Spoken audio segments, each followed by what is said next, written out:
কেউ একটু মোটা হইলে কয় তুই মোটুর ঘরের মোটু, কারণ নাক যদি ছোট হয় এরে কয় বোচা, তোর নাক বোচা। না না, স্টপ, থামেন, অনেক হয়েছে, আর না, এগুলো বলা যাবে না।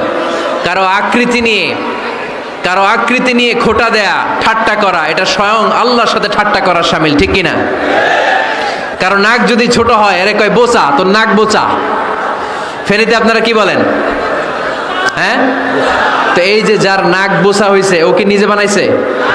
যার নাক খাড়া এটা বানাইছে কে? যে কালো বানাইছে কে? সাদা শুভ্র বানাইছে কে? তার মানে কারো আকৃতি নিয়ে যদি আপনি ঠাট্টা করেন, স্বয়ং আল্লাহর সাথে ঠাট্টা করলেন।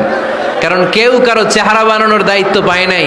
মাতৃগর্ভে থাকতেই আমাদের চেহারার আকৃতিগুলো দান করেছে কে?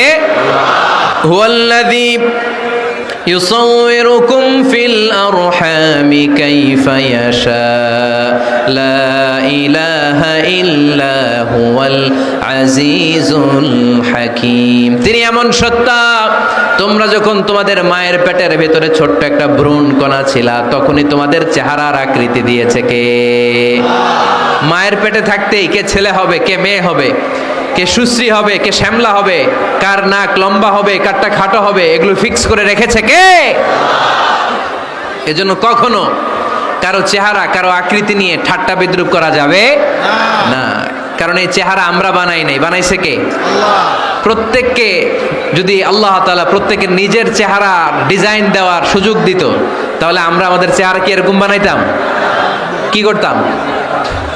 আপনাকে যদি আপনার চেহারা তৈরি করার ডিজাইন আল্লাহ দিত, যে তুমি যেমন মনে চাই নিজের চেহারাটার ডিজাইন দাও, কেমন বানাতেন নিজেকে? কথা বলেন, কয়েকজন বলেন না? হ্যাঁ, সবচাইতে সুন্দর করে আমি আমার অবয়বটাকে তৈরি করতাম।